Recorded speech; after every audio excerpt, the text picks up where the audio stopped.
بسم الله الرحمن الرحيم رضي الله عنهم ورضوا عنه صدق الله العلي العظيم وصدق رسوله النبي الكريم ونحن على ذلك من الشاهدين الشاكرين أما بعد تمام تعریفیں پروردگار عالم کے لیے سزاوار ہے جس نے ہمیں رمضان المبارک جیسے عظیم مبارک مہینے میں روزہ رکھنے کی توفیق عنایت فرمائی۔ درود و سلام فخر دو عالم سید دو عالم احمد مجتبی حضور محمد مصطفیٰ صلی اللہ علیہ وسلم پر اور آپ کے آل و اصحاب پر جن کی محبت و اطاعت ایمان کی تقویت کا ذمہ ہے۔ درود و سلام خلیفۃ اللہ منبع فیضان ولایت محمدیہ و دافع ہلاکت امت محمدیہ حضور میرا سید محمد جونپوری مہدی معود علیہ السلام پر اور آپ کے آل و اصحاب پر بعد حمد خدا و تحیت مصطفیٰ صلاۃ والسلام بر امام خدا۔ عزیزان محترم، آج جس آیت مبارکہ کو اس فقیر نے پڑھنے کا شرف حاصل کیا ہے، اس آیت مبارکہ میں اللہ تبارک و تعالیٰ نے صحابہ کرام رضوان اللہ تعالی اجمعین کے جذبات اور اہل ایمان کے لیے محبت رسول کی اہمیت کو اللہ نے بیان فرمایا۔ اللہ تعالیٰ کھلے انداز میں بیان فرماتے ہیں کہ اے نبی کہہ دیجیے جو اللہ سے محبت کا دعویٰ کرتے ہیں اس دعوے میں انہیں پکا اترنے کے لیے آپ سے محبت کرنا پڑے گا، اور جو آپ سے محبت کرے گا اللہ ان کے گناہوں کو معاف کرے گا اور اللہ تبارک و تعالیٰ انہیں اپنا عزیز بنائے گا۔ عزیزان محترم، آج دنیا میں ہر کوئی چاہتا ہے کہ وہ رسول اللہ اللہ تبارک و تعالیٰ کا فرمانبردار بندہ بن جائے، تو اللہ سے اپنے جذبات اپنے محبت بھرے اداؤں کو بندہ اللہ کی حضور پیش کرتا ہے۔ رمضان آتا ہے تو روزے رکھتا ہے تاکہ خدا راضی ہو جائے، لہذا نماز پڑھتا ہے اس لیے کہ خدا راضی ہو جائے، زکوٰۃ دیتا ہے اس لیے کہ خدا راضی ہو جائے۔ ہر عبادت میں بندہ خدا کو راضی کرنا چاہ رہا ہے، لیکن بندہ خدا کو راضی کرنے میں جٹا ہوا ہے، لیکن اللہ کیا فرما رہا ہے کہ میری رضامندی اس میں ہے کہ قل ان کنتم تحبون اللہ فاتبعونی، اے محبوب کہہ دیجئے جو مجھ سے محبت کا دعویٰ کرتے ہیں وہ آپ کی اطاعت و فرمانبرداری کر لیں۔ صحابہ کرام رضوان اللہ تعالی اجمعین اطاعت اللہ اور اطاعت رسول کے تحت اپنی ساری حیات کو گزارتے۔ عزیزان محترم، جیسا کہ ہم جانتے ہیں کہ 17 رمضان المبارک اہل ایمان کو تقویت دینے والا دن ہے۔ 17 رمضان المبارک لوگوں کے ایمان میں تقویت کو پیدا کرتا ہے، وہ اس لیے کیونکہ اسلام کی سب سے پہلی جنگ جس کو جنگ بدر کے نام سے یاد کیا جاتا ہے، اسی 17 رمضان المبارک میں یہ جنگ واقع ہوئی۔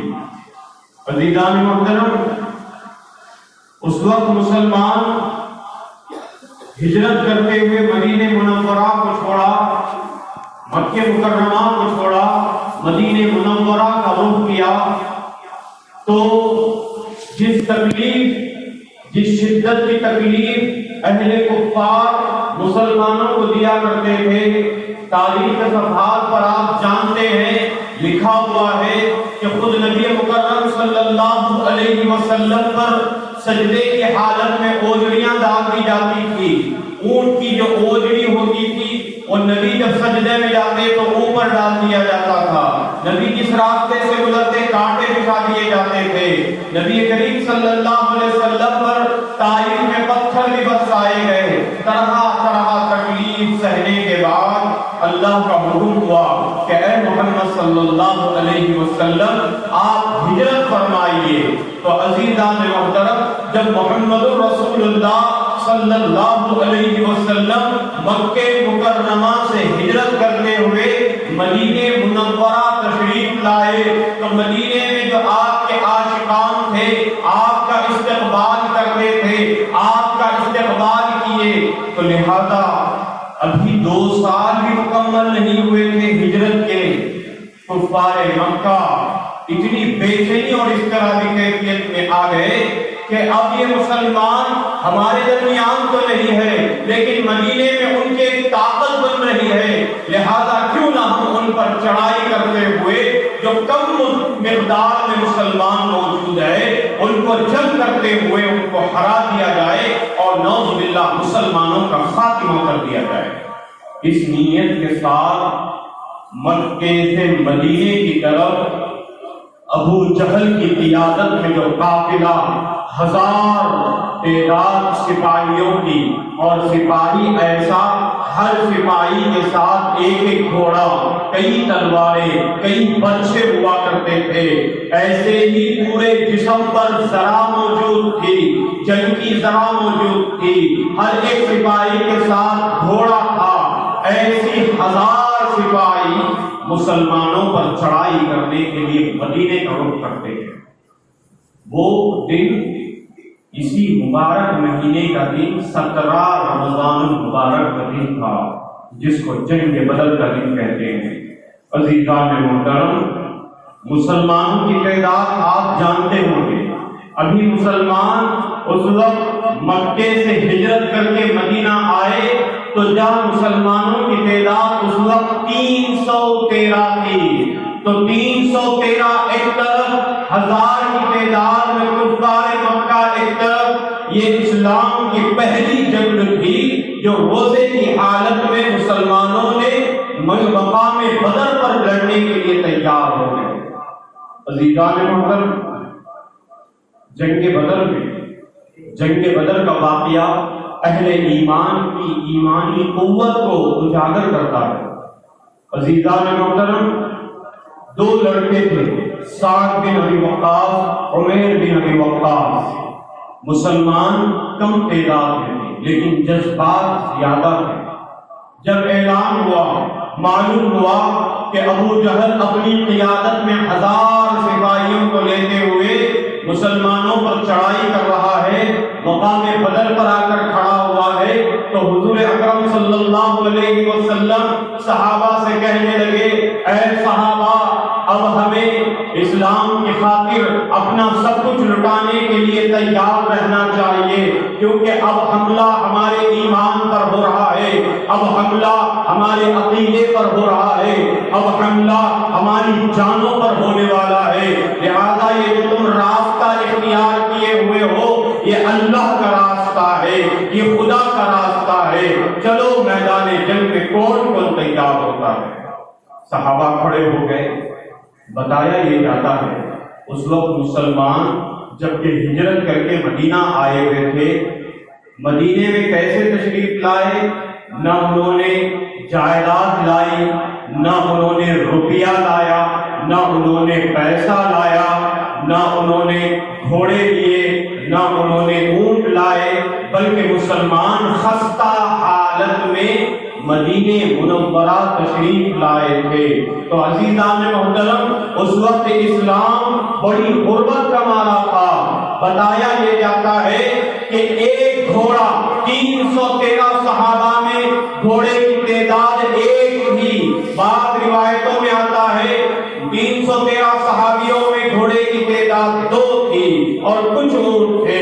تو ایسے نہتے مسلمان جن کے پاس 7 ٹوٹی ہوئی تلواریں تھی اور باقی لوگوں نے تو کھجور کی ڈالی کو توڑ کر ہتھیار بنا لیا تھا، لکڑی ہاتھ میں تھی لیکن تصور تلوار کا تھا۔ ایسی حالت میں جب اعلان ہوتا ہے تو معصوم بچہ سعد بن ابی وقاص جو عمیر بن ابی وقاص کے بڑے بھائی تھے، نبی مکرم صلی اللہ علیہ وسلم نے انہیں جنگ میں آنے کی اجازت دے دی۔ عمیر بن ابی وقاص آ گئے، یہاں تک کہ حضور اکرم صلی اللہ علیہ وسلم جنگ میں جانے سے پہلے تمام صحابہ کا جائزہ لے رہے تھے، تو اچانک نبی مکرم صلی اللہ علیہ وسلم صحابہ کے قدموں کو دیکھتے ہوئے چل رہے تھے، یہاں تک کہ سعد بن ابی وقاص کے پاس آئے۔ سعد بن ابی وقاص تقریباً 20 سال کی عمر کے تھے۔ نبی کا چہرہ آگے طرف بڑھتا گیا، آگے دیکھا گیا، قدموں پر نگاہ پڑی تو عمیر بن ابی وقاص اپنی پنجوں کے بل کھڑے ہوئے۔ نبی مکرم صلی اللہ علیہ وسلم ایسی حالت میں کسی شخص کو کھڑا ہوا دیکھا تو فوراً قدموں سے نظر اوپر کی طرف کی تو کیا دیکھتے ہیں کہ ایک 14 سالہ معصوم لڑکا جنگ کے میدان کے لیے تیار کھڑا ہے۔ حضور اکرم صلی اللہ علیہ وسلم کہنے لگے، اے معصوم بچے، تیری عمر ابھی بلاغت تک نہیں پہنچی، تو صرف 14 سال کا ہے۔ جنگ بدر ایک جنگجوؤں کی جنگ کا معاملہ ہے، تو اس جنگ میں شریک نہیں ہو سکتا۔ تو معصوم بچہ دین اسلام کے خاطر کہتا ہے، یا رسول اللہ صلی اللہ علیہ وسلم، میری قد و قامت پر نہ جائیں، آپ نے میرے بھائی سعد کو تو منظور کر لیا ہے، لیکن آپ مجھے منظور نہیں فرما رہے ہیں۔ یا رسول اللہ، اگر میں سعد کو ہرا دوں تو یا رسول اللہ میں اپنے بڑے بھائی کو ہرا دوں گا، تو کیا آپ مجھے جنگ میں شریک کریں؟ جنگ بدر کا ماحول ہے، 17 رمضان المبارک کا دن ہے، رمضان کا مہینہ ہے، مسلمان روزے کی حالت میں ہے۔ جذبات دیکھیے مسلمانوں کے، 313 اصحاب ہیں، معصوم بچہ بھی جنگ کے لیے کھڑا ہو گیا۔ نبی نے کہا، اے معصوم، تو جنگ میں نہیں آ سکتا، تو بالغ بھی نہیں ہوا ہے، 14 سال تیری عمر ہے، تو نہیں آ سکتا۔ تو بچہ کیا کہتا ہے، میرے بڑے بھائی کو یا رسول اللہ آپ نے جنگ میں شریک کروا دیا، مجھے کیوں نہیں کر رہے ہیں؟ اگر میں اپنے بڑے بھائی جس کو آپ نے منتخب کر لیا ہے اس کو ہرا دوں تو کیا مجھے جنت آپ مجھے جنگ میں شریک کریں گے؟ تو عزیزان محترم، یہ جذبات کو دیکھتے ہوئے نبی اکرم صلی اللہ علیہ وسلم نے فرمایا، ہاں عمیر، واقعی اگر تم ایسا کرو گے تو تمہیں بھی جنگ میں شامل کیا جائے گا۔ تاریخ اس بات کی شاہد ہے کہ سعد بن ابی وقاص ایک طرف بڑا بھائی اور عمیر بن ابی وقاص دوسری طرف، دونوں آپس میں عموماً دیکھا جاتا ہے کشتی میں کشتی لڑنے سے پہلے دونوں پہلوان آگے بڑھتے ہیں، ایک دوسرے کو گلے لگاتے ہیں۔ عزیزان محترم، یہاں بھی وہی منظر تھا۔ جنگ بدر میں شریک ہونے کے لیے دو معصوم بچے تیار تھے، ایک تو بہت چھوٹا تھا، لہذا نبی کریم صلی اللہ علیہ وسلم نے کشتی شروع کرا دی تو دونوں بھائی آپس میں بغل گیر ہونے لگے، گلے ملنے لگے۔ تو کیا کہتا ہے چھوٹا بھائی عمیر بن ابی وقاص سعد بن ابی وقاص سے کہتے ہیں کہ اے بڑے بھائی، تم پر قربان جائیں، اللہ کے نبی نے تو تمہیں قبول کر لیا ہے۔ اے بھائی، بہتر ہوگا کہ میری طاقت آپ سے زیادہ نہیں ہے، لیکن بھائی میرا بھی ارمان ہے، میری بھی خواہش ہے کہ میری بھی جان اللہ کے راستے میں چلے جائے، دین کی بقا کے لیے چلے جائے۔ بھائی اگر تم مجھے اپنا عزیز مانتے ہو تو بھائی اللہ واسطے میرے ساتھ کشتی کو ہار جانا۔ نبی مکرم صلی اللہ علیہ وسلم ان کی بغل گیری کو دیکھ رہے تھے، گلے ملنے کے انداز کو دیکھ رہے تھے، مسکرا رہے تھے۔ کیا دیکھا جاتا ہے، پہلی پٹخار میں بڑے بھائی چھوٹے بھائی کو ڈھکیلتے ہیں، دوسری پٹخار میں ایسی ہوتی ہے کہ عمیر جو چھوٹا تھا بڑے بھائی کو چت کر دیتا ہے اور اوپر پیٹ پر بیٹھ جاتا ہے۔ تو نبی مکرم صلی اللہ علیہ وسلم مسکراتے ہوئے ان دونوں بچوں کو منظور کر لیتے ہیں۔ تو عزیزان محترم، اس واقعے سے آپ دیکھیے، یہ جنگ بدر کا واقعہ ہے، یہ اسلام کی پہلی جنگ کا واقعہ ہے۔ اسلام کے لیے دین کے خاطر ان معصوم بچوں نے جو جذبات کا مظاہرہ کیا، دین کے خاطر ان معصوم بچوں نے مظاہرہ کیا. آج ہمیں کسی جنگ کی ضرورت نہیں ہے بلکہ دین کے خاطر وقت نکالنے کی ضرورت ہے. آج دین کے خاطر ہمیں اپنی قربانیوں کو دینے کی ضرورت ہے. آج دین کے خاطر ہم اپنے وقتوں کو صرف کرنے کی ضرورت ہے. عزیزان محترم، ان معصوم بچوں نے یہ بتا دیا جب لشکر نکلا مدینہ منورہ سے، یہاں تک کہ مدینے کی گلیوں سے جب یہ لشکر نکل رہا تھا تو کیا دیکھا جاتا ہے؟ 313 صحابی ہے، کسی کے پاس مکمل لباس نہیں ہے، کسی کے پاس لنگی ہے تو کسی کے پاس شال موجود ہے، پورے جسم کو ڈھانکنے کے لیے کپڑا نہیں ہے، ہاتھوں میں تلوار کی جگہ کھجور کی ڈالیاں پکڑے ہوئے ہیں اور جیب میں ایک کھجور کا خوشہ رکھا ہوا ہے. بیان یہ کیا جاتا ہے کہ روزے کی حالت میں مسلمان تھے، سحری کا وقت ہوتا تو اتنی غربت مسلمانوں کی تھی کہ سحری میں اس کھجور کے ایک ٹکڑے کو نکالتے، منہ میں کچھ دیر رکھتے، پھر چوم کر واپس رکھ دیتے، کہہ دیتے کہ الحمدللہ میری سحری ہو گئی ہے. افطار کا وقت آتا پھر وہ جی کھجور کے ٹکڑے کو نکالتے، کچھ دیر کے لیے منہ میں رکھ لیتے تھے اور کہتے الحمدللہ ہمارا افطار ہو گیا. ایسی غربت اسلام کی اس دور میں تھی، اس وقت میں تھی جب 17 رمضان المبارک تھا، جنگ بدر واقع ہونے والا تھا، مسلمانوں کا روزہ ایسا تھا اور بڑی دھوپ کا ماحول تھا. جب یہ لشکر مدینے سے باہر نکلنے کے لیے بدر کا رخ کرنے لگ گئے تو عزیزان محترم قربان جائیں اس صحابہ پر، اس نہتے مسلمانوں پر جب جنگ کے لیے چل کر جانے لگے. ایک یا دو گھوڑے تھے، باقی پیدل ہو کر جا رہے تھے تو مدینے کے جو کافر تھے کہنے لگے کہ تمہارا سمجھ میں نہیں آتا، نہ تمہارے پاس ہتھیار ہے، نہ تمہارے پاس سواری ہے، نہ تمہارے پاس تلواریں ہیں، نہ تمہارے پاس اونٹ ہے، لیکن تم جنگ لڑنے کے لیے جا رہے ہو. کیا بنیاد ہے تمہارے اس جنگ کی؟ کس بھروسے پر تم جا رہے ہو کہ اتنی عظیم لشکر جو 1000 کی تعداد میں تمام جنگ کے آلات کے ساتھ موجود ہے؟ اے مسلمانوں، تم تو نہتے ہو، بتاؤ کون سی چیز ہے جس نے تمہیں جانے پر مجبور کر دیا؟ اللہ اکبر. عزیزان محترم، جیسا ہی یہ بات کہنا تھا صحابہ رک گئے، کہنے لگے اے کفار مدینہ، نہ ہمارا تکیہ، نہ ہمارا بھروسہ تلواروں پر ہے، نہ ہمارا بھروسہ گھوڑوں پر ہے، نہ ہمارا بھروسہ اونٹوں پر ہے، ہمارا بھروسہ جو آگے چلنے والا کملی والے پر ہے، کیونکہ اللہ تعالیٰ اسی کے ذریعے سے دین کو برپا کرنے والا ہے. اللہ اکبر. آج ہم لوگ، آج ہمارا عقیدہ کیا ہے؟ جذبات کے معاملے میں دین کی بات کو لے کر ہم تعداد کی بات کرتے ہیں. یہ 313 تھے.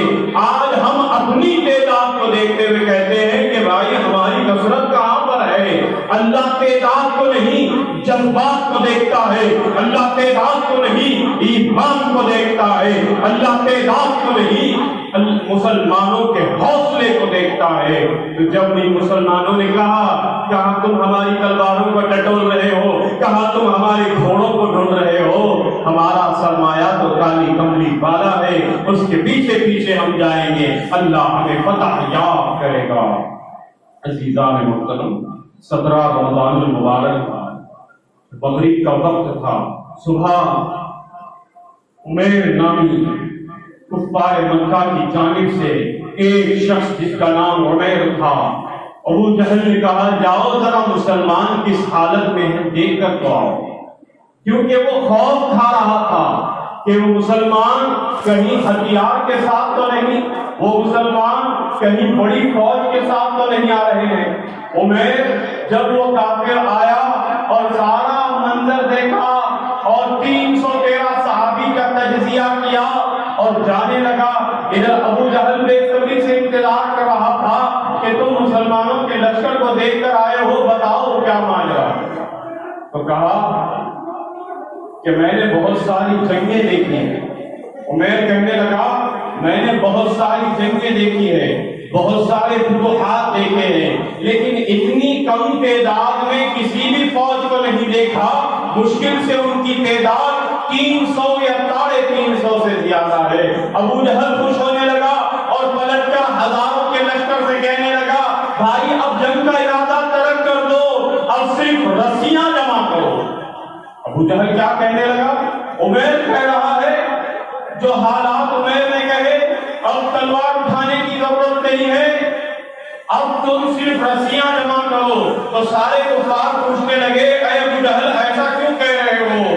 میں نے عمیر کے ذریعے سے سنا نہ ان کے پاس تلوار ہے، نہ ان کے پاس سواری ہے، نہ ان کے پاس گھوڑا ہے، نہ ان کے پاس آلات ہے، وہ کس منہ سے لڑیں گے؟ بس ہم ان کے ہاتھ پیر کو باندھ کر نعوذ باللہ کعبۃ اللہ کی دیوار پر قتل عام کرتے ہوئے لٹکائیں گے اور تمام لوگوں کے لیے عبرت کا سامان چھوڑ دیں گے۔ اللہ اکبر، یہ کہنا تھا۔ عمیر کہنے لگا کہ اے ابو جہل خبردار، اس فکر میں تو نہ رہنا، میں نے صرف تعداد کو بتایا، ان کے جذبات کو تو سن لے، لیکن دیکھ ابو جہل رسیوں کی بات کرتا ہے، تعداد کو سن کر تو نے خوش ہو گیا، لیکن جذبات کو ملاحظہ کر، اس جنگ میں شریک ہونے والا ہر شخص زندہ رہنے کی تمنا نہیں بلکہ خدا کے نام پر مٹنے کی آرزو رکھتا ہے۔ وہ کوئی زندگی کو محبوب نہیں رکھتے۔ اگر تو میری جگہ ان کے جذبات کو دیکھتا تو اے ابو جہل فوراً بھاگ جاتا۔ میری تجھے وارننگ ہے۔ عمیر کہتا ہے مجھے تیری ایک بات میں تجھے کہوں گا ابو جہل، ابھی اندھیرا ہے، وقت کا تقاضا ہے، اپنی فوج کو لے کر بھاگ جا، کوئی تجھے بھاگتا ہوا نہیں دیکھے گا، کیونکہ تعداد میں نے دیکھی ہے لیکن جذبات کو دیکھا تو ساری دنیا والے مل جائیں گے تو 313 ان پر بھاری ہو جائیں گے، ایسے جذبات میں نے دیکھے ہیں۔ اللہ اکبر۔ عمیر جو کوئی صاحب ایمان نہیں تھا، عمیر وہ تھا جو کافر تھا لیکن جذبات مسلمان وہ دیکھ کر آیا تھا، اور مسلمانوں کی آنکھوں میں جو انگارے تھے وہ دیکھ کر آیا تھا۔ عزیزان محترم، لیکن ابو جہل اپنی بات سے پیچھے نہیں ہٹتا رہے۔ عزیزان محترم، نبی مکرم صلی اللہ علیہ وسلم 17 رمضان کی شب میں آپ مسلمانوں کو جمع کرتے ہیں، مسلمان اپنی اپنی جگہ پر بیٹھے ہوئے ہیں، مشکل سے روایتوں میں آتا ہے 7 تلواریں تھی اور کوئی تلوار صحیح ثابت نہیں تھی۔ تلوار تھی 7، 313 صحابی تھے، 7 تلواریں تھی، 2 گھوڑے تھے اور کچھ اونٹ تھے، لیکن تلواریں بھی آدھی ٹوٹی ہوئی تھی۔ تو حضور اکرم صلی اللہ علیہ وسلم پوری رات، جنگ سے ایک رات پہلے سجدے میں جاتے ہیں اور اللہ کی بارگاہ میں گڑ گڑا کر دعا کرتے ہوئے کہ اے مولا میں یہ نہیں چاہتا، اے مولا میں یہ نہیں چاہتا کہ تو ان کی حفاظت فرما، اے مولا میں یہ نہیں چاہتا کہ میں جنگ جیت جاؤں، لیکن مولا میں نے طائف میں پتھر کھائے، اے مولا میں کعبۃ اللہ میں سدایا گیا ہوں، اے اللہ میں ہر جگہ تکلیف اٹھایا ہوا ہوں، میری زندگی کی ساری پونجی اے اللہ یہ 313 ہے، مجھے ان کی جانوں کی فکر نہیں ہے اے اللہ، بلکہ اے اللہ میں یہ چاہتا ہوں کہ اگر خدا نہ خواستہ یہ 313 ختم ہو جائیں گے، اے اللہ قیامت تک کے لیے تیرا کوئی نام لینے والا موجود نہیں رہے گا، اے اللہ تو ان کی حفاظت فرما۔ ساری رات محمد رسول اللہ صلی اللہ علیہ وسلم دعا کرتے ہیں۔ عزیزان محترم، اس وقت مسلمان کسی پر ظلم کرنے نہیں جا رہے تھے، جو مظلوم خود مسلمان تھے۔ آج جب جنگیں بیان کی جاتی ہے تو لوگ سمجھتے ہیں کہ اسلام میں تو جنگیں لڑی گئی، ارے جنگ کا پہلو تو دیکھو، مکہ چھوڑ کر آ گئے تو کافروں کو سکون نہیں ہوا، مدینے میں پہنچے تو وہاں بھی چڑھائی شروع کر دی، تو مجبوراً اللہ کے راستے میں تلوار اٹھانے کی ضرورت پیش آئی۔ وہ 313 صحابہ ایک طرف ہزاروں کا لشکر.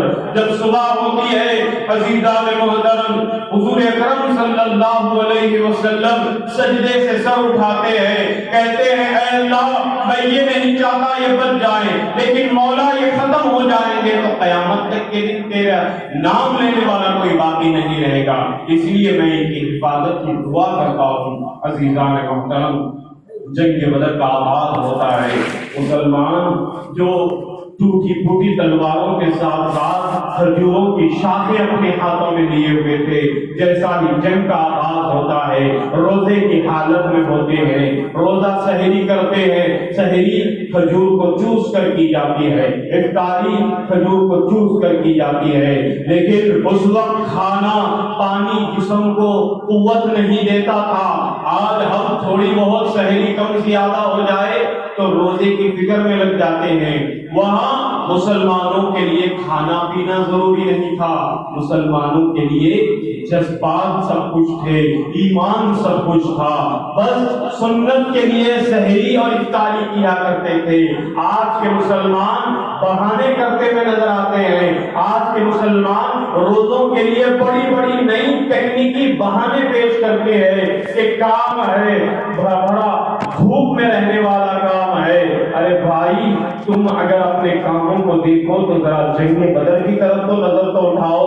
اس وقت نہ مسلمانوں کے لیے افطاری کا سامان تھا, نہ سحری کا سامان تھا, اور ساتھ ہی ساتھ ان پر ظالم ظلم بھی کرتا تھا, تو روزے کی حالت میں وہ جنگ لڑا کرتے تھے. عزیزان محترم جب نبی مکرم صلی اللہ علیہ وسلم نے جنگ کا آغاز کیا تو فوراً سجدے میں گئے اور کہا یا حیو یا قیوم یا حیو یا قیوم. حضرت علی فرماتے ہیں جنگ کا آغاز ہوا, میں فوراً جنگ کے اندر گھس جاتا, تلوار لیتا, کافروں کی گردنیں اڑاتا, ادھر آگے دیکھتا کہ میرے آقا کیا کر رہے ہیں تو نبی مکرم سجدے کی حالت میں ہے اور اعلیٰ زور سے کہہ رہے ہیں یا حیو یا قیوم, سجدے کی حالت میں یا حیو یا قیوم کہہ رہے ہیں. پھر میں جنگ میں جاتا, پھر کافر کی گردن اڑاتا, پھر آ کر دیکھتا تو کیا دیکھتا ہوں کہ نبی سجدے کی حالت میں ہے.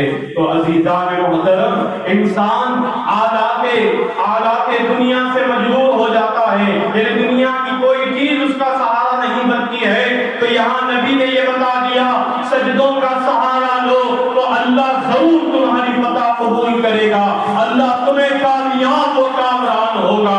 لیکن آج ہم مسلمان اتنے کمزور ہو گئے ہیں, جب بھی کوئی مصیبت آتی ہے تو اللہ کا دربار چھوڑ کر غیر اللہ کی مدد کی طلب کرتے ہیں, جبکہ جن کے نام لیوا ہم ہیں, جن کے امتی ہم ہیں, جن کے بتائے ہوئے طریقوں پر چلنے والے ہم ہیں, لیکن ہمارے نبی کیا کر رہے ہیں؟ جنگ کا آغاز ہے, سجدے کی حالت میں ہے, اللہ پر بھروسہ ہے. دیکھتے ہی دیکھتے حضرت علی فرماتے ہیں وہ جو لکڑیاں جو کھجور کی شاخوں کی تھی لہذا وہ تلواروں میں تبدیل ہو جاتی ہے. اللہ تعالیٰ مسلمانوں کو ایسی قوت دیتا ہے, ایسی قوت دیتا ہے, وہ 313 صحابہ ہزاروں کی تعداد کفار پر بھاری پڑ جاتے ہیں, اور اتنی کم تعداد کے ساتھ مسلمانوں نے اس جنگ بدر میں فتح کو حاصل کیا. عزیزان محترم یہی وہ جنگ بدر کا نقشہ تھا جو مختصر انداز آپ کے سامنے پیش کیا گیا. عزیزان محترم یہ رمضان کا مہینہ ہے, یہ رمضان المبارک کا مہینہ ہے. آج بھی ہمیں جنگ لڑنے کی ضرورت ہے. کون سی جنگ لڑنے کی ضرورت ہے؟ نہ آج ہمیں تلوار کی ضرورت ہے, نہ آج ہمیں کسی میدان جنگ میں جانے کی ضرورت ہے. وہ بھی مقام بدر تھا, یہ بھی مقام بدر ہے. یہاں بھی ہماری تعداد کم ہے, وہاں بھی ہماری تعداد کم تھی. آج ہمارا دشمن کون ہے؟ ہمارا خود کا نفس ہے, ہمارا دل ہے. آج ہمیں جنگ اپنے نفسانی خواہشات سے لڑنے کی ضرورت ہے, ہم اپنے دل کی خواہشات سے جنگ لڑنے کی ضرورت ہے. عزیزان محترم دل کہتا ہے روزہ نہ رکھ, پریشان ہو جائے گا. آج نفس سے لڑنے کی ضرورت ہے. ان مسلمانوں نے جو کر دکھایا وہ آج ہمارے لیے مشعل راہ ہے. آج بھی کوئی روزے کو مہنگا سمجھتا ہے, آج بھی کوئی روزے کو تکلیف والا سمجھتا ہے, تو بدر کی تاریخ کو اٹھا کر دیکھو تو جو بدر میں جنگ بدر واقع ہوئی، گرماہٹ کا موسم تھا، فقر فاقوں میں مسلمان تھا، پھر بھی اللہ کا دامن نہیں چھوڑے، اللہ کا دامن نہیں چھوڑے، اور اللہ تعالیٰ نے اسی قوت، اسی جذبات، اسی عقیدے کی بنیاد پر اللہ نے 313 صحابہ کو فتح سے اللہ تعالیٰ نے دو چار کر دیا۔ تو عزیزان محترم، آج ضرورت ہے کہ آج ہم تکلیف میں مبتلا ہیں تو اللہ تبارک و تعالیٰ سے دعا کرنے کی ضرورت ہے، اللہ سے مدد مانگنے کی ضرورت ہے۔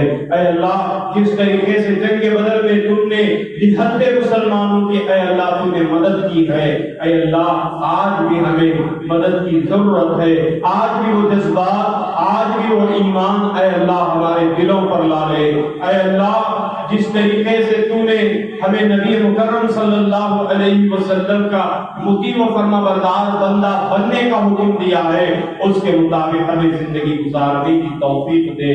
عزیزان محترم، جب ابو جہل بار بار جنگ میں کہتا کہ اس کے الفاظ یہ ہوتے لنا عزا لنا عزا، کہتا کہ اے مسلمانوں تمہارے ساتھ کوئی نہیں ہے، ہمارے ساتھ عزا ہے اور ہمارے بیچ میں عزا ہے۔ عزا اس وقت کا بہت بڑے بت کا نام تھا، تو اس وقت مسلمان کہتے کہ اے ابو جہل تیرے ساتھ عزا ہے تو ہمارے ساتھ سارے عالم کا بادشاہ اللہ کی ذات ہمارے ساتھ ہے، یہ مسلمان کہتے تھے۔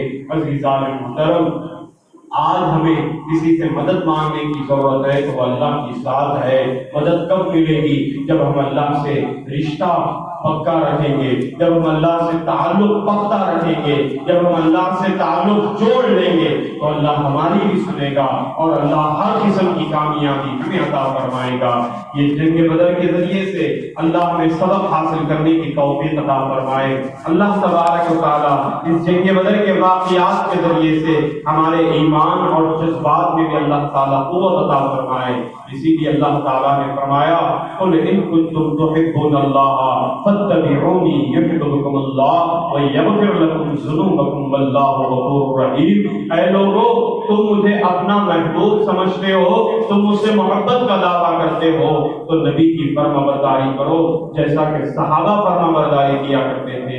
اللہ سے دعا ہے کہ اللہ تبارک و تعالیٰ ہمیں اطاعت اللہ و اطاعت رسول کے تحت زندگی گزارنے کی توفیق عطا